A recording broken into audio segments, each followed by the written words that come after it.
वज़ीर-ए-आज़म शहबाज शरीफ की सऊदी वली अहद शहजादा मोहम्मद बिन सलमान से मुलाकात। दोनों रहनुमाओं का बाहमी शराकतदारी को नई बुलंदियों तक पहुंचाने के अज़्म का यादा। वज़ीर-ए-आज़म के साथ army chief general Syed Asim Munir, नायब वज़ीर-ए-आज़म इसहाक डार और वज़ीर आला पंजाब मरियम नवाज भी मौजूद थे। मुलाकात में दो तरफा ताल्लुकात, पाक सऊदी सरमायाकारी और तिजारती उमूर समेत अस्करी ताउन को फ़रोग़ देने पर तबादला ख्याल, खित्ते में इस्तेहकाम और खुशहाली के लिए मुश्तरका विजन को फ़रोग़ देने के लिए मिलकर काम करने पर इत्तफाक। शहजादा मोहम्मद बिन सलमान का सऊदी अरब में पाकिस्तानी कम्यूनिटी की नुमाया खिदमात का एतराफ़, फलाह व बहबूद के लिए इक़दामात बढ़ाने पर इत्तफाक। अवामी रवाबित, सक़ाफ़ती तबादले और तालीमी ताउन मज़ीद मजबूत बनाने पर जोर। वज़ीर-ए-आज़म की सऊदी वज़ीर सरमायाकारी खालिद अल फालेह से और सरबराह जॉइंट टास्क फोर्स बराए इक़्तिसादी मसरूफियात से मुलाकात। शहबाज शरीफ की सऊदी कारोबारी इदारों को SIFC के तहत कारोबार के मौक़े तलाश करने की दावत। मुश्तरका मनसूबों पर तेज़ी से अमल दरामद के जरिए शराकतदारी को मज़ीद मुस्तहकम करने पर इत्तफाक।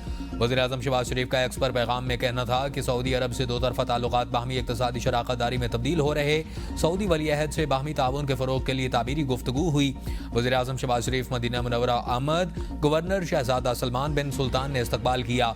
वज़ीर-ए-आज़म मदीना मुनव्वरा में रोज़ा रसूल की ज़ियारत की, मस्जिद नबवी में इबादत और नवाफिल अदा किए। PTI दौर में अफगानिस्तान से दहशतगर्दों को लाकर बसा लिया गया। वज़ीर दिफा ख्वाजा आसिफ कहते हैं कि कौमी सलामती कमेटी इजलास में दहशतगर्दों की वापसी पर सवाल जवाब होने चाहिए थे। उस वक्त की इस्टेब्लिशमेंट की मंजूरी से ही इन तमाम लोगों को बसाया गया था। बलोचिस्तान में रिवायती लीडरशिप खुद कह रही कि ये लोग हमारे काबू में नहीं। नजर आ रहा है कि खैबर पख्तूनख्वा के मुतादिद इलाकों में भी हालात खराब हैं। नवाज शरीफ सेहत खराबी के बायस कौमी सलामती कमेटी इजलास में शरीक ना हो सके, जबकि मोहसिन नकवी को कई बार फोन किया लेकिन राब्ता ना हो सका।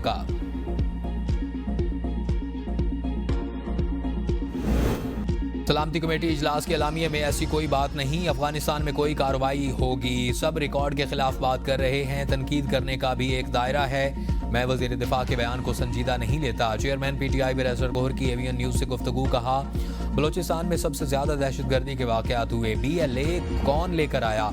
वज़ीर आला ने खुद कहा है हर हुकूमत BLA को सेटल करती रही है। बानी PTI और बुशरा बीबी के केसेस पर हम अदालत गए, एहतजाज भी करेंगे और असेंबली में भी आवाज़ उठाएंगे। बानी की रिहाई के लिए हमने कोर्ट्स में दरख्वास्त दे दी।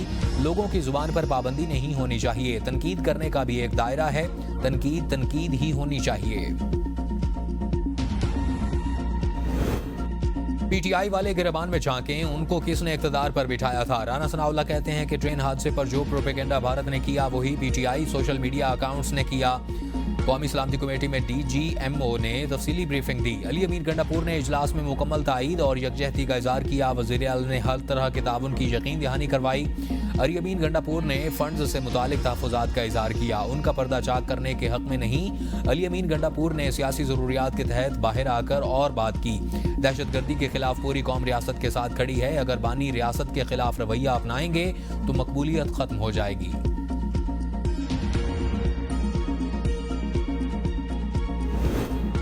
PTI किसी मुल्क मुखालिफ प्रोपेगेंडे का हिस्सा नहीं। मुझे अभी तक JIT का कोई नोटिस नहीं मिला। शेख वकास की ABN के प्रोग्राम सवाल से आगे में गुफ्तगू। कहा, PTI social media information wing के अंडर नहीं है। हम फेक अकाउंट्स के जिम्मेदार नहीं। क्या पता ये नून लीग के बिठाए हुए लोग हों। PTI पर पिछले 2 साल से क्रैकडाउन हो रहा है।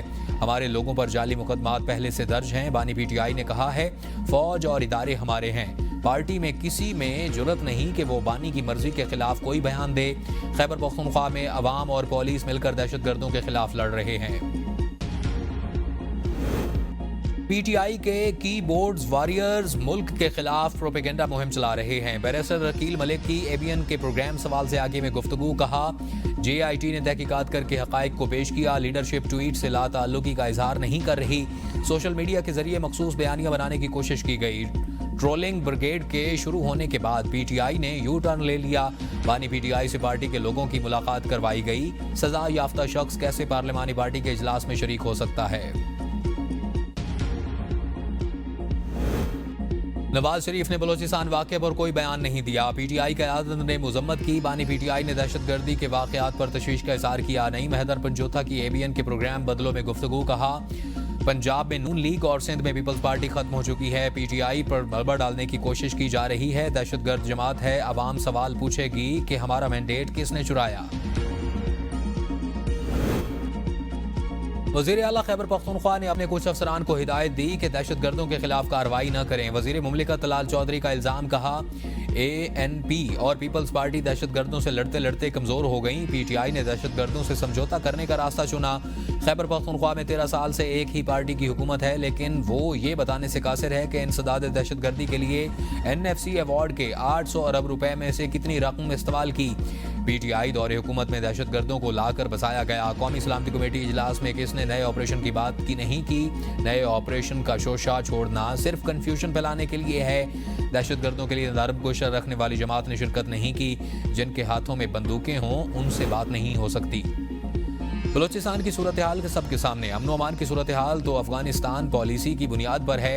अफगानिस्तान के साथ जंग के मुतामिल नहीं हो सकते। PTI रहनुमा असद कैसर की मीडिया से गुफ्तगू, कहा शहबाज शरीफ से हुकूमत संभाली नहीं जा रही, मुसाफी हों और नए इलेक्शन कराए जाएं। उनके पास एक तरीका है कि PTI की क़यादत और वर्कर्स को ज़द्दुकूम किया जाए। उन्होंने कौमी सलामती का इजलास बुलाया, उसका नतीजा क्या निकला? बानी PTI से मिलने दिया जाता तो कौमी सलामती कमेटी के इजलास में ज़रूर शिरकत करते। हुकूमत की संजीदगी का आलम यह है कि इजलास शुरू हुआ और कोई मुतल्लिका वजीर नहीं था। ये लोग अपनी बदमानी और अय्याशियों के लिए असम्बली को इस्तेमाल कर रहे हैं। पाकिस्तान में जमहूरियत बतदरीज आगे बढ़ रही है। स्पीकर कौमी असम्बली अयाज सादे की हार्वर्ड यूनिवर्सिटी अमेरिका की तलबा एसोसिएशन के वफद से गुफ्तगू, कहा बतौर कस्टोडियन ऑफ हाउस ऐवान को हमेशा गैर जानबदारी से चलाया, अपोजिशन को हुकूमत से ज्यादा टाइम दिया, प्रोडक्शन ऑर्डर्स के मामले पर एक कदम आगे बढ़कर फैसला किया कि अपोजिशन इसी पार्लियामान में कायदे हिज़्ब इख्तलाफ, चेयरमैन PAC और कायमा कमेटियों के चेयरमैन के ओहदों पर भी विराजमान है। सोशल मीडिया पर पाकिस्तान के असल चेहरे को नहीं दिखाया जाता। पाकिस्तान के हकीकी तशख्खुस का पता पाकिस्तान में आकर चलता है। दहशतगर्दी के खिलाफ जंग में भारी कीमत चुकाई। पाकिस्तान में दहशतगर्दी की आग खित्ते के दीगर ममालिक तक फैल सकती है। अफगानिस्तान दहशतगर्दों की महफूज आमाजगाह बना हुआ है। बानी PTI को जेल में बासी खाना दिया जाता है। साहिबजादा हामिद रजा कहते हैं कि अगर बानी को जेल में मर्जी का खाना मिलने की बात सच साबित हुई तो वो कौमी असम्बली की रुकनीत से इस्तीफा दे देंगे। वजीर मुमलिकत बराए रेलवे बिलाल अजहर कियानी ने हामिद रजा का दावा मुस्तरद करते हुए कहा कि बानी को न सिर्फ मर्जी का खाना मुयसर है बल्कि उन्हें जेल में वर्जिश का सामान, किताबें और TV की सहूलत भी मुहैया की गई है।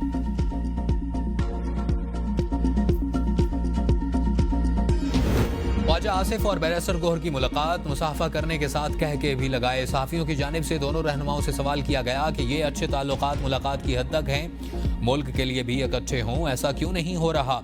ख्वाजा आसिफ ने जवाब दिया कि ज़रूरत होना चाहिए, इसमें कोई शक नहीं। माजी की रवायात थी, पार्लियामेंट की और पार्लियामेंटेरियंस की रवायात थी। वज़ीर दिफा ख्वाजा आसिफ ने मुस्कुराते हुए जवाब दिया कि आप कह रहे हैं कि हम कॉरिडोर में भी ना मिले। इस मौका पर PTI चेयरमैन बैरिस्टर गोहर ने कहा, हम पहले ही कह चुके हैं कि दहशतगर्दी के खिलाफ इत्तफाक होना चाहिए। एक वक्त था जब अदालतें हुकूमतें चलाती थीं, अब वो वक्त गुजर चुका। हम यहाँ हुकूमतें चलाने के लिए नहीं बैठे। जस्टिस जमाल मंदुखेल की अकलियतों के तहफ़्फ़ुज़ से मुताल्लिक केस में रिमार्क्स। अकलियती रहनुमाओं ने कहा, जड़ावाला में चर्च नजर आतिश वाक़यात में मुलव्विस मरकजी मुल्ज़मान नहीं पकड़े गए।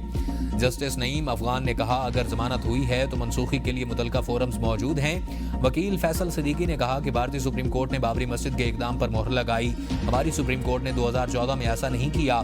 एडिशनल एडवोकेट जनरल पंजाब ने कहा, यहाँ हुकूमत के खिलाफ इसलिए बात की जा रही है ताकि बैनुल-अक़वामी सतह पर व्यूज मिलें। जस्टिस जमाल ने कहा कि हाल ही में ट्रेन पर दहशतगर्दी का अफसोसनाक वाक़या हुआ। अगर एक इनफरादी शख्स गफलत बरते तो ये इल्ज़ाम नहीं लगाया जा सकता, पूरी रियासत मुलव्विस है। अदालत ने केस की समाअत 5 हफ्तों तक के लिए मुलतवी कर दी। तौहीन अदालत वही जज सुनता है जिसके ऑर्डर की खिलाफ वर्जी हुई है। अगर ये काम हाई कोर्ट के जज ने ना किया होता तो ये क्रिमिनल तौहीन अदालत होती। इस्लामाबाद हाई कोर्ट के जस्टिस सरदार एजाज इसहाक की बानी से मुलाकात के केसेस की मुंतकिली पर तौहीन अदालत केसेस की समाअत में रिमार्क्स। एडवोकेट जनरल ने कहा कि नियाजुल्लाह नियाजी ने खुद कहा कि मशाल यूसुफजई हमारी वकील नहीं। जस्टिस सरदार एजाज ने कहा कि ये 3 सेकंड की बात थी, आपने लॉ क्लर्क को 3 घंटे बिठाए रखा। सवाल ये है कि लार्जर बेंच की तश्कील कानूनी है या नहीं। इन केसेस में रियासत कहां खड़ी है? ये केस एक सियासी जमात के लीडर से मुतालिक नहीं बल्कि उसूल तय करने का है। डेप्यूटी रजिस्ट्रार आइंदा समाअत पर हाई कोर्ट रूल्स लेकर आएं जिसके मुताबिक चीफ जस्टिस एतराज दूर किए बगैर दरख्वास्त पर ऑर्डर कर सकता है। वो रूल्स भी लाएं कि चीफ जस्टिस अदालत में ज़ेरे समाअत केस को वापस ले सकते हैं। केस की समाअत ईद के बाद तक मुलतवी। इस्लामाबाद हाई कोर्ट ने सुपरिटेंडेंट अडियाला जेल से बानी पीटीआई से मुलाकातें करने वाले का रिकॉर्ड तलब कर लिया। कायम मुकाम चीफ जस्टिस की सरबराही में लार्जर बेंच ने समाअत की। सुपरिटेंडेंट अडियाला जेल ने बताया कि बानी पीटीआई की आउट ऑफ शेड्यूल और जेल मैनुअल के अलावा भी मुलाकातें करवा रहे। अदालत ने मुकम्मल रिकॉर्ड तलब करते हुए समाअत 24 मार्च तक मुलतवी कर दी।